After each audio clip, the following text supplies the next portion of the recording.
Okay, X. I need your help with this. This is not a copypasta. This is a long read, but I feel like my safety or well-being could very well depend on this. This is video game related, specifically Majora's Mask, and this is the creepiest thing that has ever happened to me in my entire life. Having said that, I recently moved into my dorm room starting as a sophomore in college, and a friend of mine gave me his old Nintendo 64 to play. I was stoked, to say the least. I could finally play all those old games of my youth that I hadn't touched in at least a decade. His Nintendo 64 came with one yellow controller and a rather shoddy copy of Super Smash Bros. And while beggars can be choosers, needless to say it didn't take too long until I became bored of beating up level 9 CPUs. That weekend I decided to drive around a few neighborhoods about 20 minutes or so off campus, hitting up the local garage sales, hoping to score on some good deals from ignorant parents. I ended up picking up a copy of Pokemon Stadium, GoldenEye, F-Zero, and 2 other controllers for $2. Satisfied, I began to drive out of the neighborhood when one last house caught my attention. I still have no idea why it did. There were no cars there, and only one table was set up with random junk on it. But something sort of drew me there. I usually trust my gut on these things, so I got out of the car and I was greeted by an old man. His outward appearance was, for lack of a better word, displeasing. It was odd. If you asked me to tell you why I thought he was displeasing, I couldn't really point anything out. There was just something about him that put me on edge. I can't explain it. All I can tell you is that if it wasn't in the middle of the afternoon, and there were other people within shouting distance, I would not have even thought of approaching this man. He flashed a crooked smile at me and asked what I was looking for, and I immediately noticed that he must be blind in one of his eyes. His right eye had that glazed over look about it. I forced myself to look to his left eye instead, trying not to offend, and asked him if he had any old video games. I was already wondering how I could politely excuse myself from the situation when he would tell me he had no idea what a video game was. But to my surprise, he said he had a few ones in an old box. He assured me he'd be back in a jiffy and turned to head back into the garage. As I watched him hobble away, I couldn't help but notice what he was selling on his table. Littered across it were rather peculiar paintings, various artworks that looked like ink blots that a psychiatrist might show you. Curious, I looked through them. It was obvious why no one was visiting this guy's garage sale. These weren't exactly aesthetically pleasing. As I came to the last one, for some reason it looked almost like Majora's Mask, the same heart-shaped body with the little spikes protruding outward. Initially, I just thought that since I was secretly hoping to find that game at these garage sales, some Freudian BS was projecting itself onto the ink blots. But given the events that happened afterward, I'm not so sure now. I should have asked the man about it. I wish I would have asked the man about it. After staring at the Majora-shaped blot, I looked up and the old man was suddenly there again, arm's length in front of me, smiling. I'll admit I jumped out of reflex and I laughed nervously as he handed me a Nintendo 64 cartridge. It was the standard gray color, except that someone had written Majora on it in black permanent marker. I got butterflies in my stomach as I realized what a coincidence this was, and asked him how much he wanted for it. The old man smiled at me and told me that I could have it for free, that it used to belong to a kid who was about my age that didn't live here anymore. There was something weird about how the man phrased that, but I didn't really pay any attention to it. I was too caught up in not only finding this game but getting it for free. I reminded myself to be a bit skeptical since this looked like a pretty shady cartridge and there's no guarantee it would work. But then the optimist inside me interjected that maybe it was some kind of beta version or pirated version of the game, and that was all that I needed to be back on Cloud 9. I thanked the man and the man smiled at me and wished me well, saying goodbye then. At least that's what it sounded like to me. All the way in the car ride home, I had a nagging doubt that the man had said something else. My fears were confirmed when I booted up the game.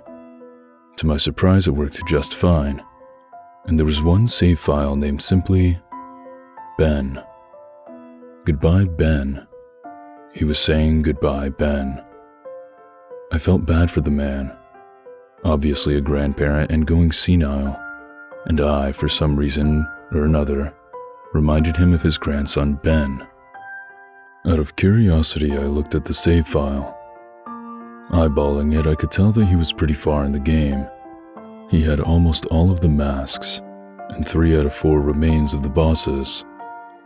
I noticed that he had used an owl statue to save his game. He was on day 3, and by the Stone Tower Temple with hardly an hour left before the moon would crash. I remember thinking it was a shame that he had come so close to beating the game, but he never finished it. I made a new file named a link out of tradition and started the game, ready to relive my childhood. For such a shady-looking game cartridge, I was impressed at how smoothly it ran. Literally just like a retail copy of the game, save for a few minor hiccups here and there, like textures being where they shouldn't be, random flashes of cutscenes at odd intervals, but nothing too bad. However, the only thing that was a little unnerving was that at times the NPCs would call me Link, and at other times they would call me Ben. I figured it was just a bug, a fluke in the programming causing our files to get mixed up or something. It did kind of creep me out though after a while, and it was around after I had beaten the Woodfall Temple that I regrettably went into the save files and deleted Ben. I had intended to preserve the file just out of respect of the game's original owner. It's not like I needed 2 files anyway. I was hoping that this would solve the problem. It did, and it didn't. Now NPCs wouldn't call me anything. Where my name should be in the dialogue, there was just a blank space. My save file name was still called Link though. Frustrated, and with homework to do, I put the game down for a day. I started playing the game again last night, getting the lens of truth and working my way towards completing the Snowhead Temple. Now some of you more hardcore Majora's Mask players know about the 4th day glitch. For those who don't, you can Google it, but the gist of it is that right as the clock is about to hit 000 on the final day, you talk to the astronomer and look through the telescope. If you time it right, the countdown disappears and you essentially have another day to finish whatever you were doing.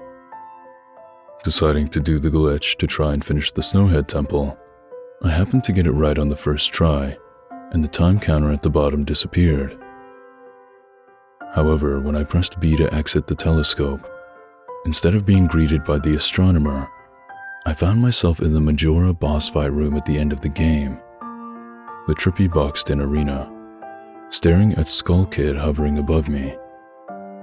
There was no sound, just him floating in the air above me, and the background music which was regular for the area, but still creepy. Immediately my palms began to sweat. This was definitely not normal. Skull Kid never appeared here.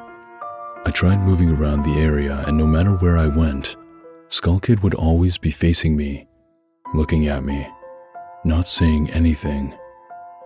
Nothing would happen though, and this kept up for around 60 seconds. I thought the game had bugged or something, but I was beginning to doubt that very much. I was about to reach for the reset button when text appeared on my screen. You're not sure why, but you apparently had a reservation.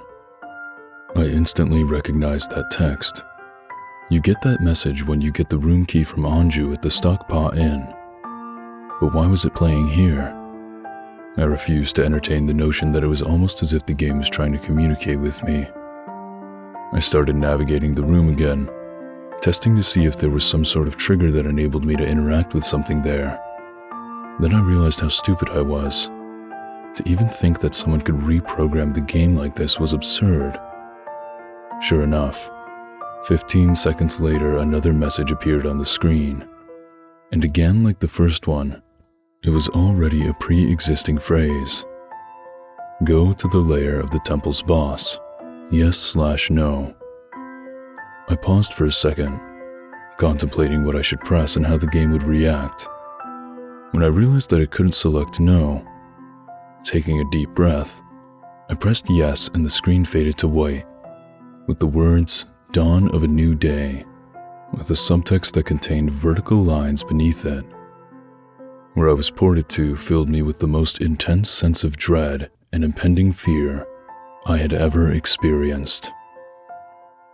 The only way I can describe the way I felt here is having this feeling of inexplicable depression on a profound scale. I'm normally not a depressed person, but the way I felt here was a feeling that I didn't know even existed. It was such a twisted, powerful presence that seemed to wash over me. I appeared in some kind of weird Twilight Zone version of Clock Town. I walked out of the clock tower as you normally do when you start from day one, only to find that all of the inhabitants were gone. Usually with the fourth day glitch, you can still find the guards and the dog that runs around outside the tower. This time, they were all gone. What replaced them was the ominous feeling that there was something out there, in the same area as me, and that it was watching me. I had 4 hearts to my name and the hero's bow, but at this point I wasn't even considered for my avatar. I felt that I personally was in some kind of danger. Perhaps the most chilling thing was the music. It was the Song of Healing, ripped straight from the game itself, but played in reverse. The music would get louder, building up so as if you should expect something to pop out at you, but nothing ever did, and the constant loop began to wear on my mental state. Every now and then I would hear the faint laugh of the happy masked salesman in the background, just quiet enough so that I wasn't sure if I was hearing things, but just loud enough to keep me determined to find him. I looked in all 4 zones of Clocktown, only to find nothing. No one. Textures were missing. West Clocktown had me walking on air. The entire area felt broken, hopelessly broken. As the reverse Song of Healing repeated for what must have been the 50th time, I just remember standing in the middle of South Clocktown realizing that I had never felt so alone in a video game before.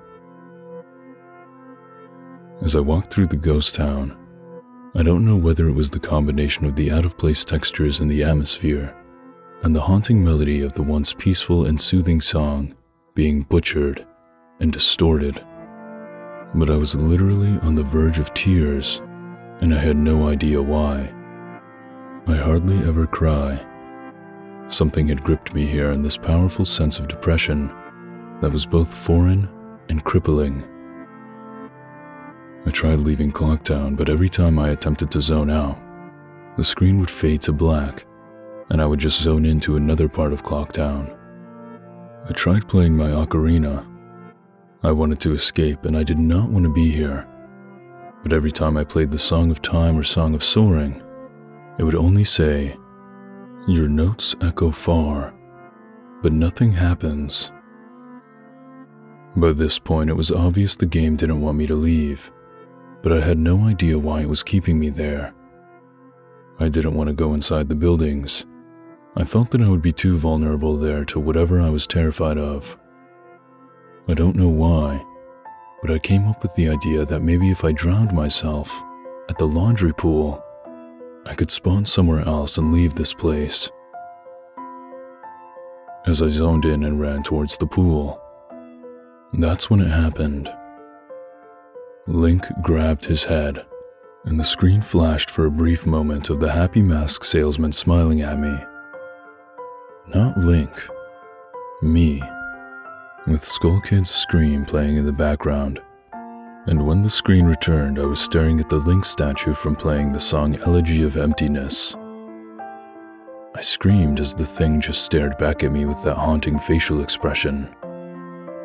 I turned around and ran out and back into South Clocktown. And to my horror, the statue followed me like the weeping angels from Doctor Who.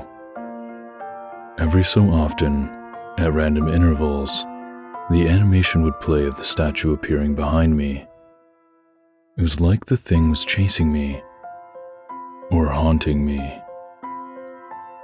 By this point, I was on the verge of hysterics, but not even once did the thought of turning off the console occur to me. I don't know why. I was so wrapped up in it. The terror felt all so real.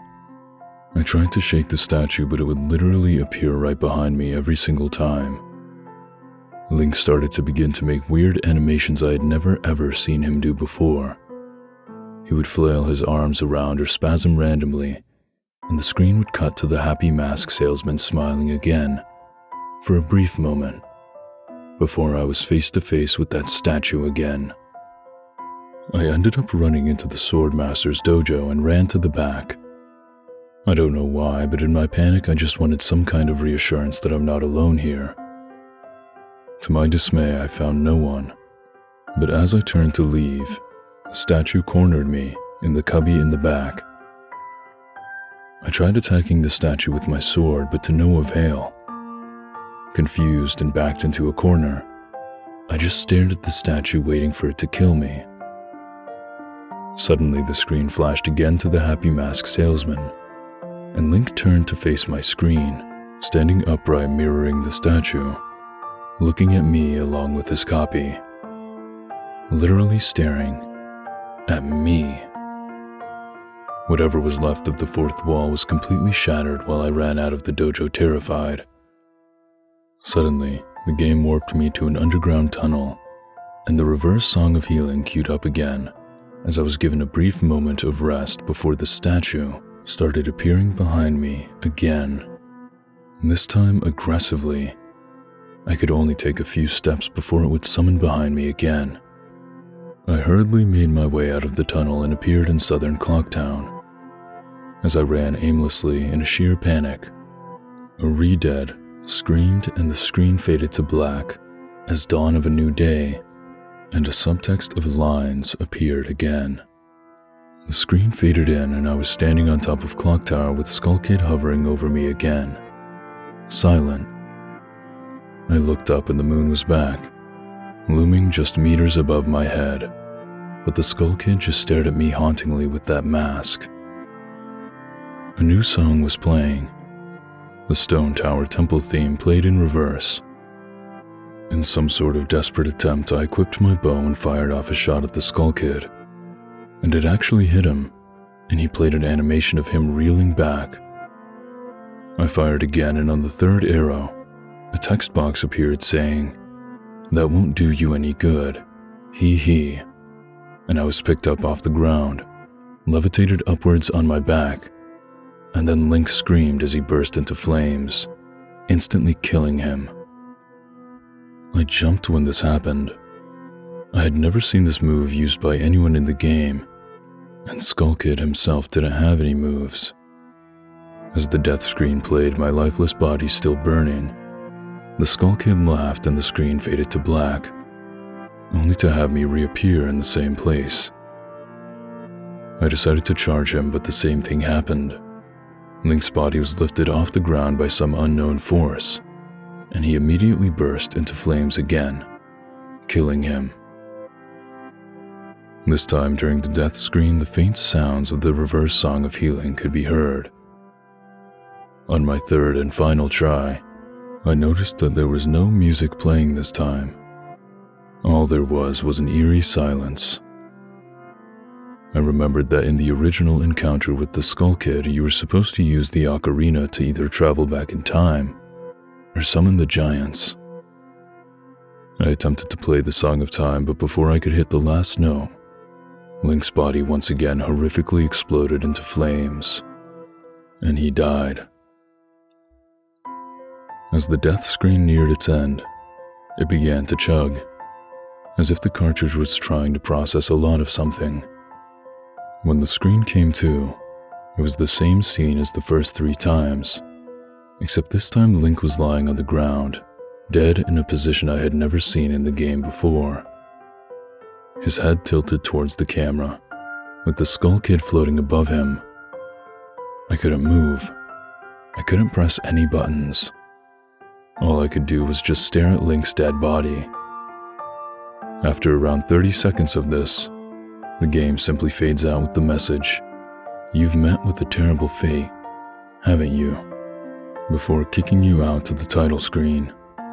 Upon getting back to the title screen and starting again, I noticed my save file was no longer there. Instead of Link, it was replaced with "Your Turn." Your Turn had 3 hearts, 0 masks, and no items. I selected Your Turn, and immediately when I did, I was returned to the clock tower rooftop scene of my Link dead and the Skull Kid hovering over, with the Skull Kids laughing, looping again and again. I quickly hit the reset button, and when the game booted up again, there was one more save file added. Below Your Turn, there was Ben. Ben's save file was right back where it was before I deleted it, at the Stone Tower Temple with the moon almost crashing. I turned the game off at that point. I'm not superstitious, but this is way too messed up even for me. I haven't played it at all today. Hell, I didn't even get any sleep last night. I kept hearing the reverse Song of Healing music in my head, and just remembering the sense of dread I felt exploring Clocktown. I drove back to the old man's house today to ask him some questions. With a buddy of mine. There was no way I was going there alone. Only to find that there was a for sale sign in the front yard, and when I rang the door, no one answered. So now I'm back here writing down the rest of my thoughts and recording what happened. Sorry if some of this has grammatical errors and whatnot. I'm running on no sleep here. I'm terrified of this game. Even more so now that I relived it a second time writing this all down. But I feel like there's still more to it than meets the eye, and that there's something calling me to investigate this further. I think Ben is something in this equation, but I don't know what. And if I could get a hold of the old man, then I would be able to find some answers. I need another day or so to recuperate before tackling this game again. It's already taken a toll on my sanity, I feel like. But next time I do this, I'm going to be recording my footage all the way through. The idea to record only came to me towards the end, so you can see the last few minutes of what I saw, including Skull Kid and the Elegy statue. But it's on YouTube here. I'm going to stay in this thread for a little while longer before I fall asleep, to answer any questions you guys might have, or hopefully listen to your ideas or theories to help me shed some light into this. Or maybe things I should try to do. I think I'm going to play Ben's file tomorrow to see what happens. Maybe I was supposed to do that all along. I don't believe in paranormal stuff, but this is a little messed up. But maybe this Ben guy is just a really good hacker/programmer. I don't want to think about the alternatives if he isn't. And that's the end of the copy-paste. I'm hoping that maybe this is some kind of running gag the developers had, and that other people have gotten gag or hacked copies of the game like this. This just really scares me.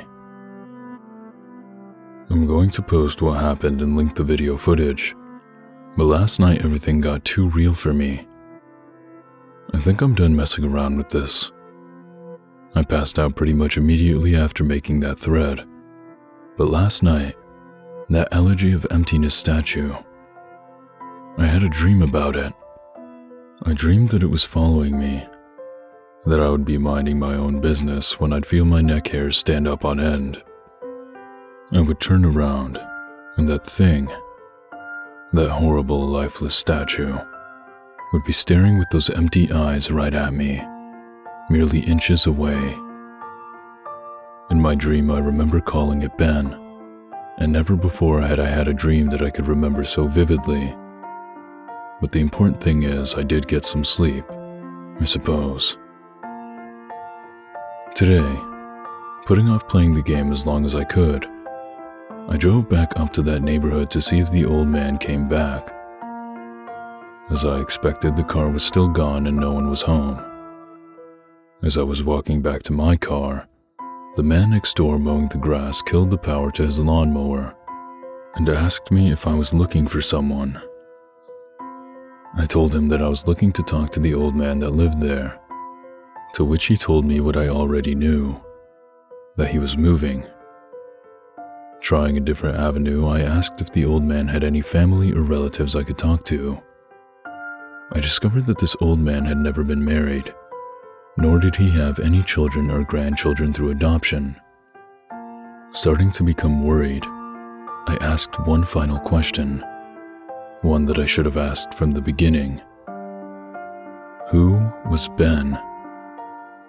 The man's expression turned grim, and I learned that 4 doors down, around 8 years ago, on April 23rd, the man informed me that it was the same day as his anniversary. That's how he remembered the specific date. There was an incident with a young boy named Ben in the neighborhood. Shortly after, his parents moved, and despite any further attempts to talk to the man to get more information, he wouldn't divulge anything else.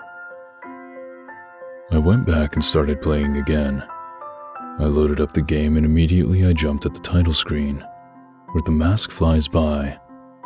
The sound that played was not the normal whoosh sound. It was something much more higher pitched.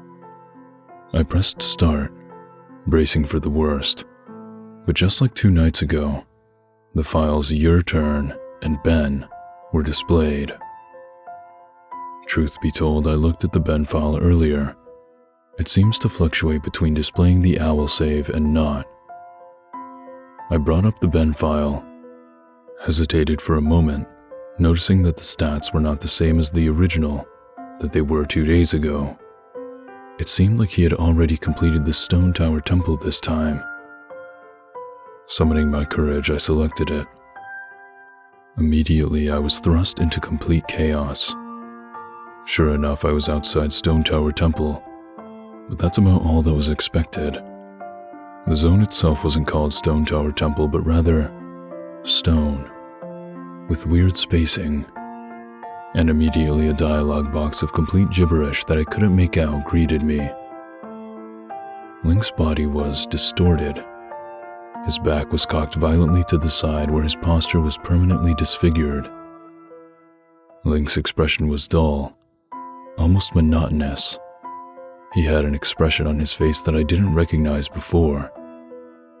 It was a blank look, as if he was dead.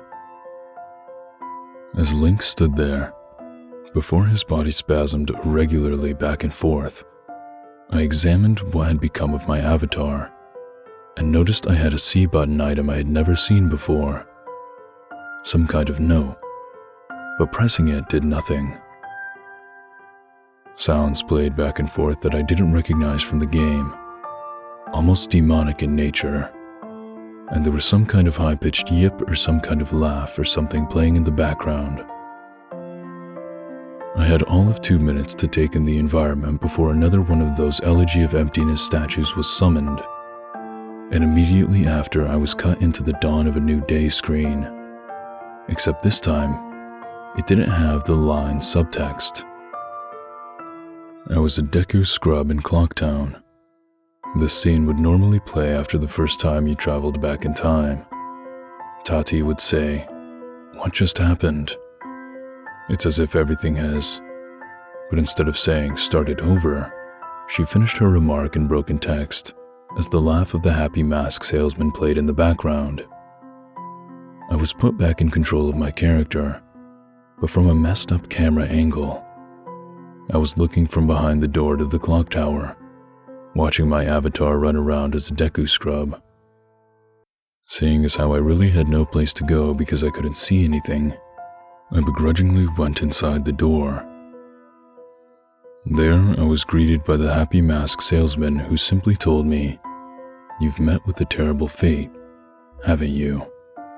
before the screen whited out. I was in Termina Field as a human again. I might as well not have been playing the same game anymore. I was being warped around and there was no sign of a day clock or anything. I took a moment to get my bearings as I looked around the field, and immediately I could tell that this was not normal. There were no enemies, and a twisted version of the Happy Mask Salesman's theme was playing.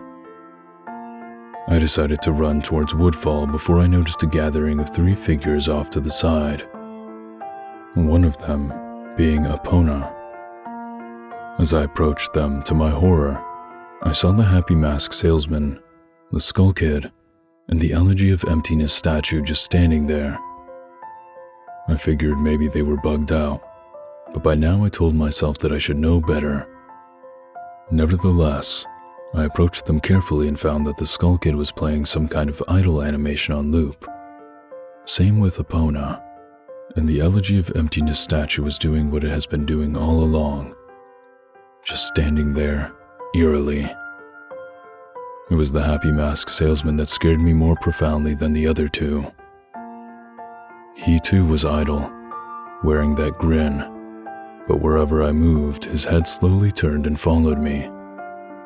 I had not engaged with any dialogue, nor was I in combat with him, yet his head still continued to follow my movements. Reminded of my first encounter with the Skull Kid on top of Clock Tower, I pulled out my ocarina, to which the game played the ding sound when you're supposed to play your ocarina, and tried a song I hadn't played yet. The Happy Mask Salesman's own song, and the song that had been playing on loop back in day 4. The song of healing. I finished playing the song, and as I did, an ear-piercing shriek blasted on my TV. The sky immediately started flashing. The Happy Mask Salesman's twisted theme song sped up, intensifying the fear inside me, and Link exploded into flames and died. The 3 figures stayed lit up during my death screen as they watched my lifeless body burn.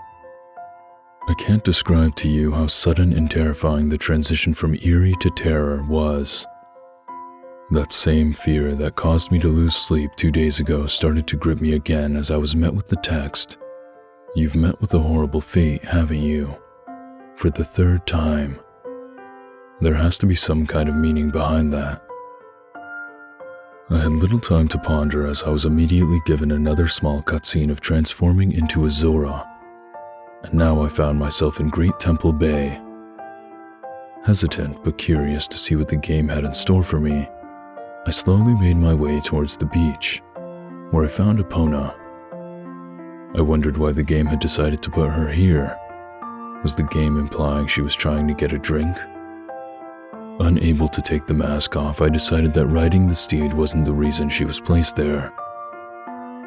Suddenly, I realized that Epona kept neighing, and the way she was angled made it look like she was trying to signal a point to me off in the distance. It was a hunch, but I dove into Great Bay and started swimming. Sure enough, I almost missed it.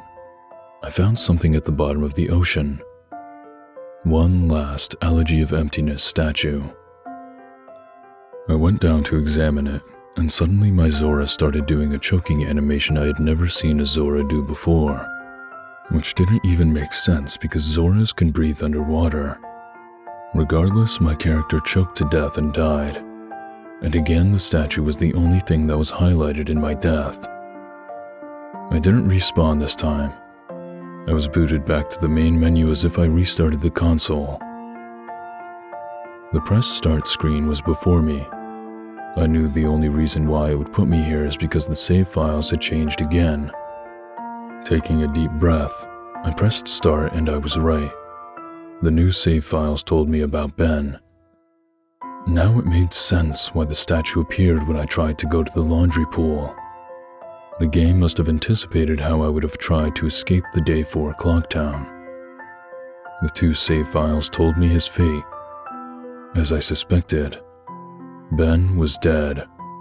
He had drowned. The game obviously isn't through with me. It taunts me with the new save files. It wants me to keep playing. It wants me to go further. But I'm done with this.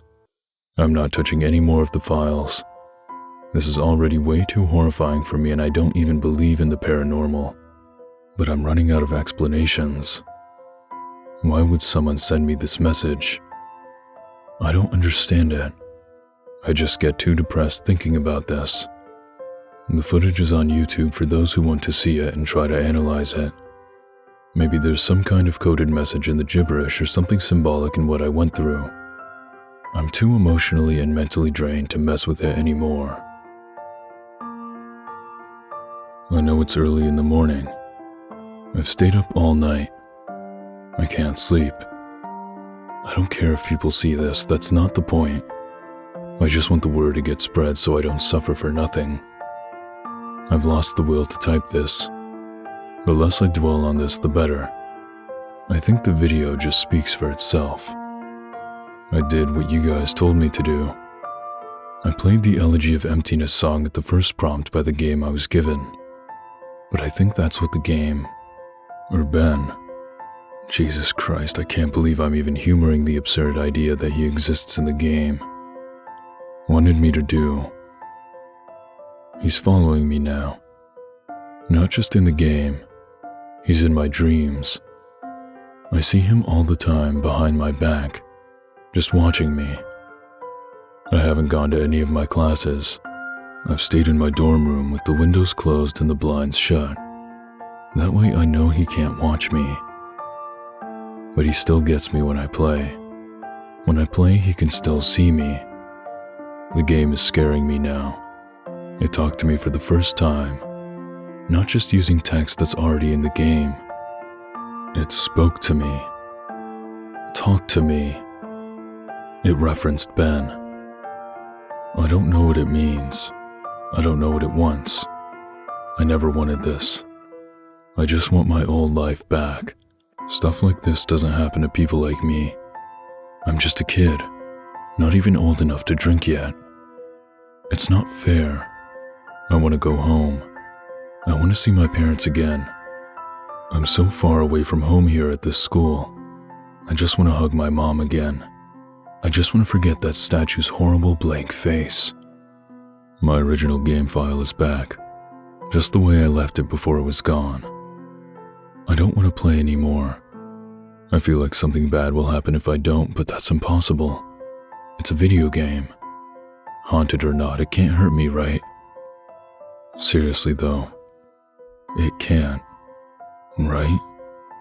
That's what I keep telling myself. But every time I think about it, I'm not so sure. Let me just clear things up. I know you guys are worried, but Jadusable is okay. He finished moving out today and he said he's going back home. He's just taking this semester off. I'm not really sure what's happened. I have a vague idea, but you guys probably know more than I do. I'm Jadusable's roommate, and obviously I knew something was wrong with him for a few days now. He stayed in his room all the time, fell out of contact with literally all of his friends, and I'm pretty sure he hadn't been eating hardly anything. After the second day, I couldn't stay in there anymore, so I've been crashing at a buddy's place, only coming into my room to get stuff that I need. I tried talking to him several times, but he would cut me off or keep the conversation brief. When I asked him about his strange behavior, it was like he was convinced something was hunting him. Yesterday I came to grab my philosophy book and he approached me, looking awful, like horrible bags under his eyes. He handed me a flash drive and gave me specific instructions. He told me that he needs me to do one last favor for him. He finally explained to me what has been going on, gave me the account info to his YouTube, and told me that he's getting away from here. that it lured him to play it again instead of trying to change things, and that he shouldn't have done that, and to upload the footage and inform people what happened. I told him that he could do it himself, and he got this wild look in his eye and told me that he is never looking at that game again. And that's the last thing he said to me. He never even said bye when his parents came to pick him up. I never even got to meet his parents. I honestly can't tell you what happened. When he spoke, it was kind of hard to understand him, and his messed up appearance really distracted me. On the flash drive, there was the footage of the game last night, a text document with his name and password for YouTube, and a third document called thetruth.txt, containing what he told me were his notes that he'd taken. He told me that this meant everything to him, that I follow his instructions exactly. Normally I wouldn't be so to the letter for a request over a video game, but the way he spoke and the way he looked made me know how this was really serious, so I'm going to honor that. I've had this video since yesterday, but had to have someone help me use Pinnacle. That's not really my forte. After watching it, I had to go back through and look at his other videos on his YouTube account to realize what was going on. And even then, I'm really confused. The video I'm releasing tonight, thetruth.txt, will be released on September 15th, just like he requested. I haven't dared peek at it yet, so the first time I see it will be the first time you see it, out of respect to my friend. To answer your question, no, I haven't tried calling him. I think I'll give him a call tomorrow to see if he's okay or not. He should have gotten back home by now. About the video. In this video, I cut straight to when he loaded the Ben file in the game. Looking back, I realized that Jadusable left the save select screen in because it said different names sometimes. So my bad for that, but all it said this time was the same at the end of his last video. Link and Ben. Nothing different. I wasn't there when he played it, but it looks to me like in the beginning when he first spawns, he's testing out his equipment or seeing what items he has or something, because apparently they've changed randomly before. Then after that, I just think the game got too personal for him. Hey guys, Jadusable here. This will be the last time you'll be hearing from me, and this is my final gift to you. These are the notes I have taken and the realizations I've made. Before I delve into this, I want to thank you for following me, and thank you for listening. It feels like the weight of a powerful burden is about to be lifted. By the time you read this, I won't be around anymore. But after spending 4 days with this maddening game, I have begun to understand what's really at play here, and hopefully after reading this we can ensure that it never happens again. There are things that I could not share with you while this was going on due to the circumstances to which I'll explain, with Ben blocking any attempt I made to try and relay the truth to you. I tried, ever so subtly, to warn you guys in various ways. Amidst the chaos and my delirium, I devised I make a barely noticeable pattern in my videos. In all 5 videos I recorded over the 4 days, I have either had the mask of truth, interacted with a gossip stone, or the lens of truth equipped at some point. For you Zelda enthusiasts, these are all symbols of honesty and trustworthiness, and I would hope that one of you may have picked up on the reference. As I played the file, which I would name Ben, being mindful of how Ben was watching over my every move in the game, I made a point to avoid doing anything too obvious, but I sent out a hidden message to you guys. I never equipped the lens nor the mask, nor visited a stone. It worked and the video was uploaded. I prayed that someone would notice the pattern didn't apply to Ben. The tags followed suit too. I hope you guys paid attention to those as well. They were my little messages to you. Nothing big enough that would catch Ben's attention or make him suspect anything. With Ben manipulating and changing my files, I honestly hoped that what you guys saw was close to what actually happened. But there's no way for me to know. This may be a long read. I don't have time to proofread or make all of my research pretty, but here it is. September 6th, 2010, 11 p.m. Can't believe what happened. Not sure if this is some kind of elaborate hoax. Despite the fear, I can't help but be exceptionally curious about this. Who or what is the statue? A lot of questions here. I'm starting this document as a diary, so I can keep track of everything. I'm typing up a summary of what happened so I can come back to it later. September 7th, 2010, 2:10 a.m. Summary was posted here. You can go back and look at my first post for day4.wmv for that. 4:23 a.m. I can't sleep. I've been trying so hard, but the harder I try, I just get more restless.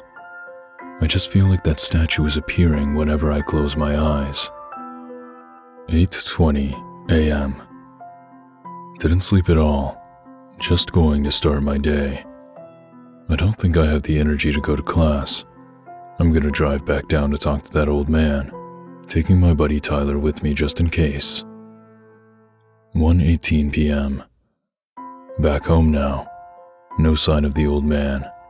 Really weird that he appears to be moving the next day, but maybe the for sale sign was up there yesterday and I just didn't notice it.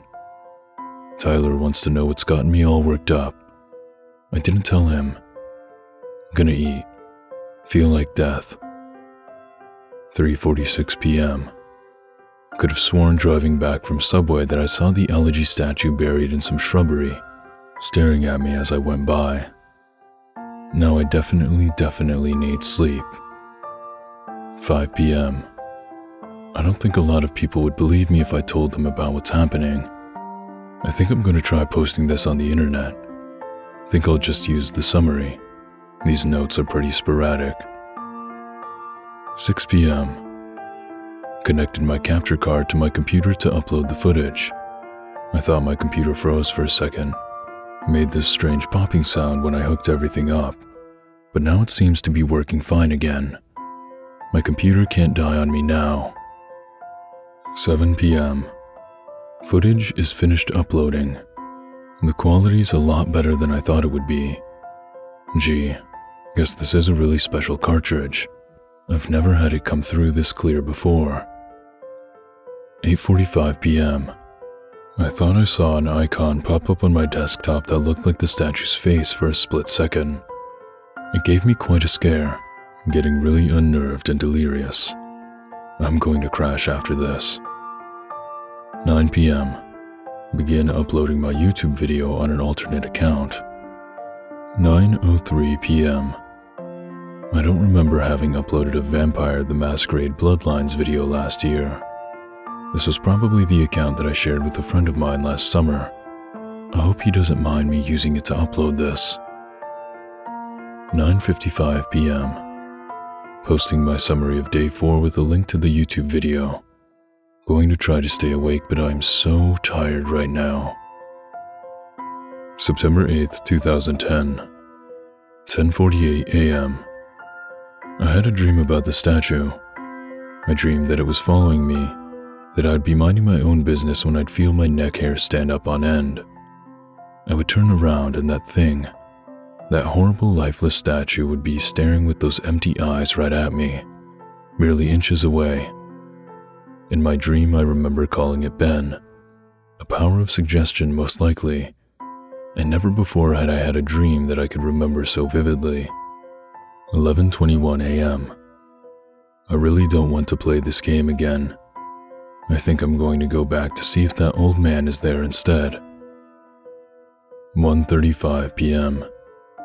No old man, but I had an interesting conversation with his neighbor. I'll post the full thing with my summary of tonight's attempt at playing the game. Going to wait for a bit though, and see if I can dig up any information on this Ben guy. 2:45 p.m. I've been getting random, inexplicable headaches due to the lack of sleep, and I keep hearing that song in my head. Also, it's flu season, so I need to be careful not to get sick. My immune system is going to be terrible right now because of that all-nighter. 3 p.m. 3:02 p.m. My computer just, on its own, opened up a text document and wrote the words "Hi" and www.cleverbot.com by itself. What the? 3:46 p.m. I went to the website. It's one of those bot chatting programs. I think it's best if I just let the conversation speak for itself. User: Hello? Cleverbot: Hello. Who is this and how were you able to control my computer? Who am I? Right, forgot. You're a bot. Do you really think that? Listen, I know whoever's messing with my computer can see my screen right now. Yes. Yeah, and I'll wager that you're one of those IT kids who thinks he's tough stuff, huh? You know what you're doing right now is illegal, right? Is it?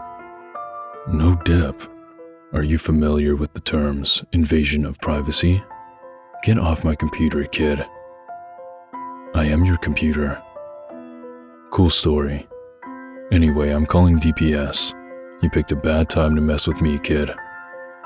Should I wait until you play the game then? What? That game. Majora's Mask. Yes. How did you know about that? Because. Because what? I did it. Did what? I played with you. What? Were you scared? Who the hell is this? Ben. The statue. You're inside my computer now? Yes. How? You connected me. How the hell did I connect you? Cables and cords. How? Tell me about yourself. What? Tell me about yourself. What do you mean? What is it that really scares you? What the hell? Answer. No. Answer. What the hell? How the hell did you just open that by yourself? I am your computer now. How much can you control? All. What do you want from me? To entertain. You're stuck inside there. You can't hurt me? Huh? Question mark. Go play. No, you can't hurt me. Took you longer to type that. So? You're not sure. If you're so powerful, why use a ridiculous website like this to chat with me? Less messy, more structured, fun. Fun? Yes, tradition. I like it. You think it's funny? Amusing. And my notes. You may write them down. Why are you letting me? It is amusing to see what you think of me. Window closes. 3:50 p.m. What have I done? I've invited it into my computer. I continue to write these notes, write my summaries. I feel like I'm a prisoner in my own place of security. I don't know. I don't know if I'm hallucinating or not. I feel like I'm going insane right now. I can feel it, watching over me, even as I type this. Ben is controlling everything in the game, toying with me, leading me like a sheep. But for what? What's the purpose? I know Ben drowned, but why these hauntings? What the hell am I even doing? It can probably even see this right now. 4:35 p.m. The summary of the Ben.wmv playthrough. 7:18 p.m. Ben called me to Cleverbot again. He tells me that he's sorry and he wants to be free, and that I can free him just like how he got on my computer from the capture card. He can spread, but he needs my help. He says I am special because I can help him. That's the first nice thing he said. He promises to leave me alone if I do it. He swears he will. I don't know what to think right now. How can I even trust this thing? 7:20 p.m. I'm terrified of it. But now it's saying that it was just having fun. It's twisted and messed up version of fun. He's saying that the game is over. I do want it to be over. He says that he just wants to be free, and that he's trapped in the cartridge in my computer, and he wants to be freed. I don't want to have to deal with this anymore. I don't know how long I can deal with the watching. It's watching my every move, every keystroke. I have nothing private anymore. It knows everything that's been on my computer. It tells that if it wanted to, it could do horrible things to me, but it hasn't, so I should trust it. 8:01 p.m. Something tells me that I'm being played again, just like in the game. 9:29 p.m. Ben called me to Cleverbot once more. I ignored it and went to go take a shower. When I came to my laptop, I was welcomed with an image of the elegy statue staring at me with those dead eyes. I don't want to talk to him. 9:44 p.m. F you, Ben, I'm not talking to you. 9:56 p.m. F you, Ben, I'm not talking. 10:06 p.m. F you, Ben, I'm not talking to you. 10:12 p.m. F you, Ben, I'm not talking to you. 10:45 p.m. It's been more than a half an hour and the messages have stopped. Ben has stopped. I'm beginning to think that Ben isn't confined to just my computer or cartridge. I'm beginning to feel something. It's hard to explain it. I've never been spiritual, but there's something different about the air in my dorm room now. 11:42 p.m. I'm beginning to see the elegy statue randomly in places I shouldn't as I search the internet. Places where he shouldn't be. I'd be scrolling down and suddenly I'd be staring at a picture of the elegy statue. Always the elegy statue. I don't know how much more of this I can take. September 9th, 2010. 12:35 a.m. My worst fear is confirmed. Ben has tampered with my summary of ben.wmv. I looked at the summary that I posted on various forums for the ben.wmv file, and parts have been omitted. There is no mention of Ben existing outside the game. There is no mention of moon children. How could he have been that quick to delete the post without me noticing?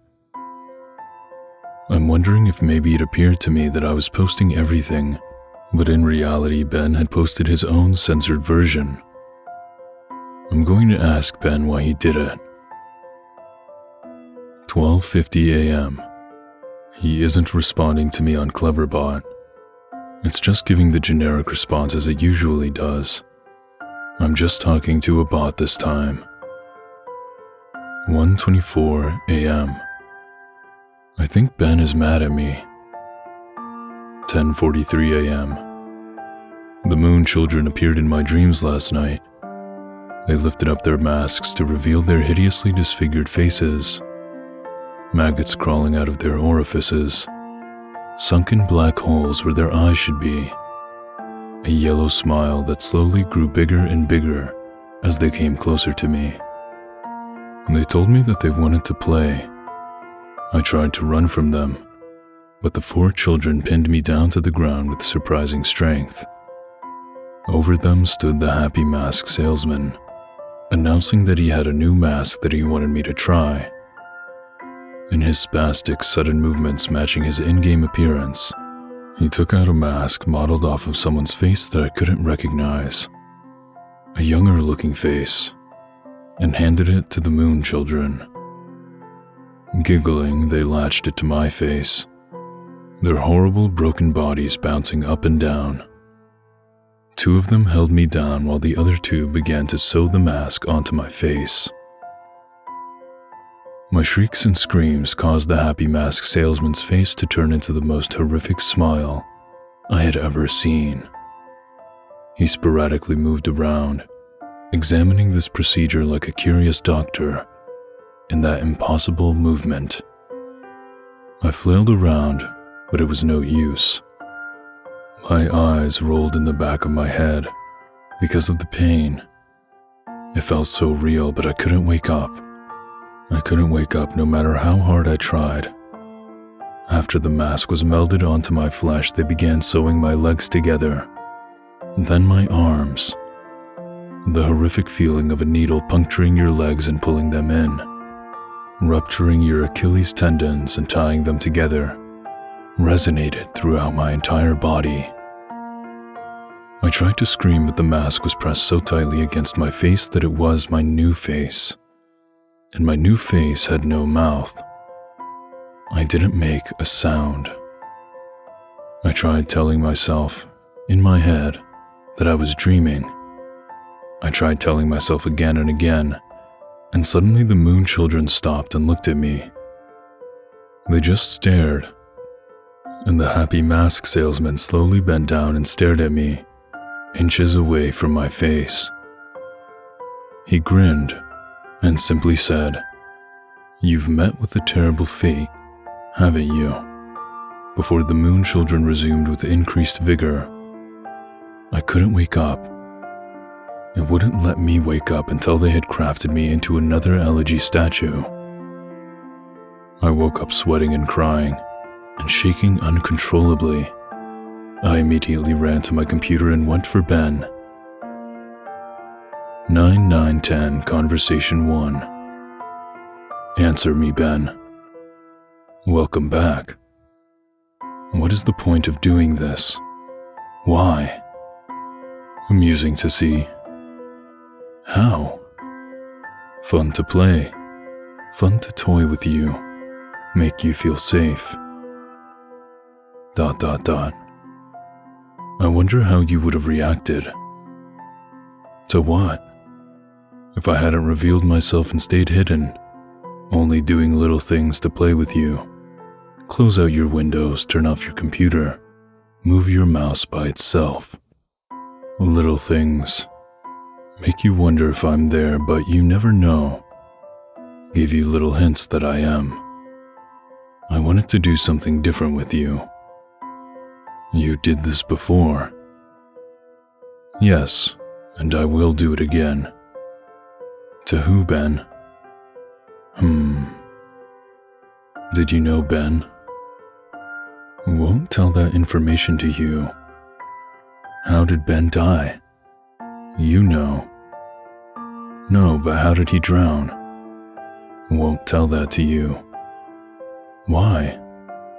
It is reserved for another. Who? Another who asks. When? Later. The window closed. I'm beginning to think that this thing maybe isn't Ben at all. In its sadistic nature, I wouldn't be surprised if it took the boy's name after it killed him. 12:04 p.m. My room is beginning to feel different again. There's something out there. I feel really threatened, like there's something that's trying to reach out to me and strangle me, but it can't quite get there. 12:46 p.m. I think Ben doesn't want to play with me anymore. I'll play again.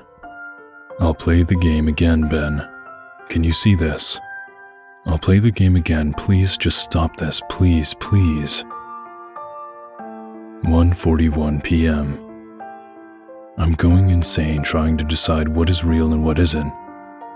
Is Ben just playing a trick on me? Or is this for real? Is Ben generating these replies, or are people actually posting them? Did I just see that screen flicker, or was it my imagination? Imagine depending on the internet and trusting your eyes for your entire life, and then being blinded. You can't rely on it anymore. You second-guess everything. For the brief moments I am looking at my responses to the videos, people were pointing out things that looked fake or photoshopped, or whatever, and there's literally no way for me to know if Ben changed something on purpose to try and shut me up. Or if maybe those replies were just constructed by Ben to try and discourage me from even reaching out. See, I get caught in an infinite mind loop, and this is what has been wearing on my sanity and pushing me to the edge. As I'm writing this, there's no way of even telling if anyone cares as much as I think they do. Just another trick. Is this whole document even real? Am I writing anything? 9/9/10 Conversation 2. What is it? What's the point of playing? I die whenever I do anything. You die because you can't figure out the secret. What? Thematic. What are you talking about? There is beauty in your suffering. The window closed. 4:09 p.m. Ben is making me play the game again. It tells me that it has something very important to show me. 6:23 p.m. Summary of the drowned.wmv playthrough. 9:09 p.m. Summary of children.wmv playthrough. September 10th, 2010. 11:52 a.m. The drowned.wmv playthrough was up when I woke up today. I remember typing it up, but I don't ever remember posting it. He censored it again. There is no mentioning of the old man. I have no voice anymore.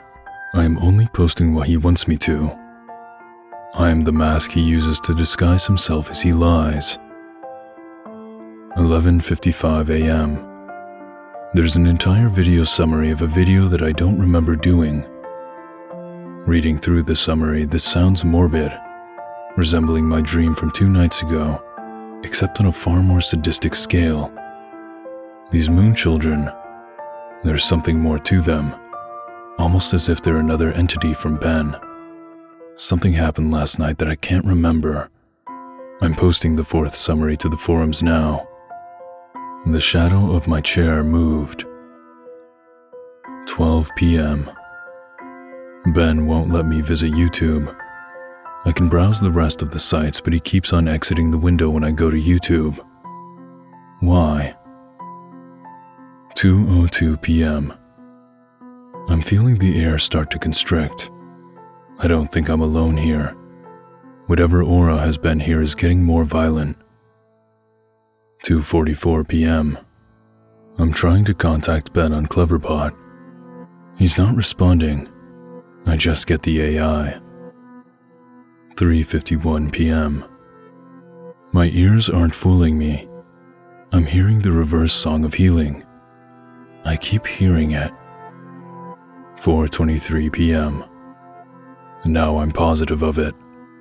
Earlier I thought it was a weird coincidence, but just now I went to open my window, and 3 floors down at ground level, I saw the old man. I'm completely positive I did. The same guy. He was just staring up at my window, standing in the middle of campus. If any students took notice of him, they didn't seem to acknowledge it. That's where my notes end. I fled my room, taking the cartridge with me. I don't want to go into details of what happened. I'll lose my train of thought as I hammer out these last details. It's been roughly 2 days since then. This is my last summary and service to you of the final video you guys saw. Matt.wmv. The last video entry I made, Matt.wmv, began as normal. I was spawned in Clocktown as usual, and nothing seemed to be out of place. Determined to set things right and play the oath to order on top of the clock tower on the 4th day, I prepared myself. I sped up time and got to the final day, making my way to the observatory.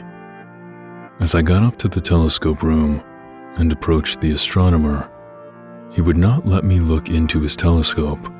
He told me that it would be cheating and that I should follow the rules. Despite my repeated efforts, the game would not let me do the 4th day glitch.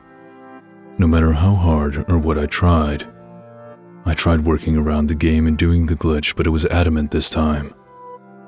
Regardless of if I simply had the illusion of free will in prior games, this time, the game became more aggressive than anything I'd ever seen.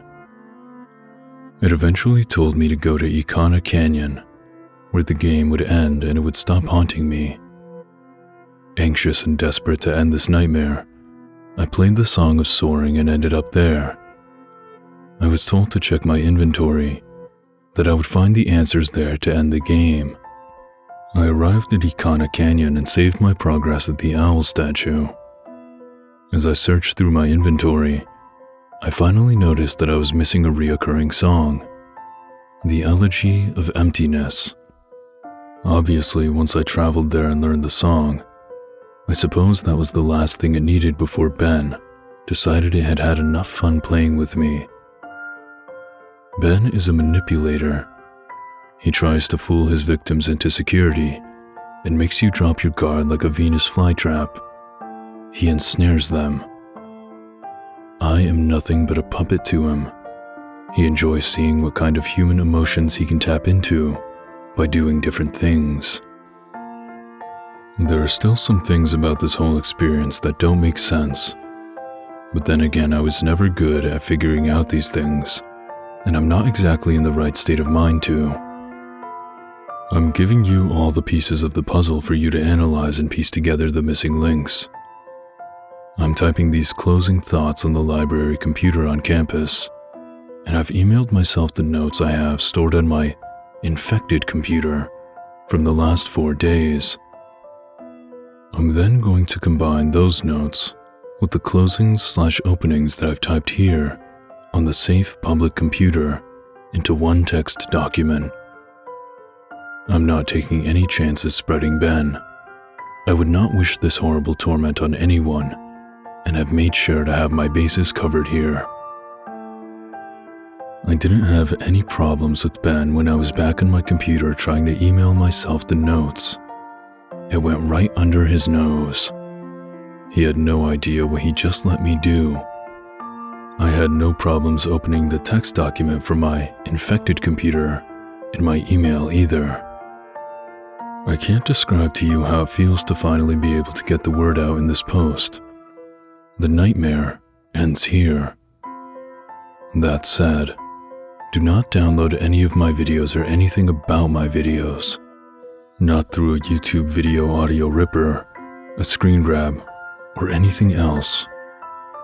I don't know how he can spread, but I know that just watching them on YouTube/reading my text won't be able to allow him to spread.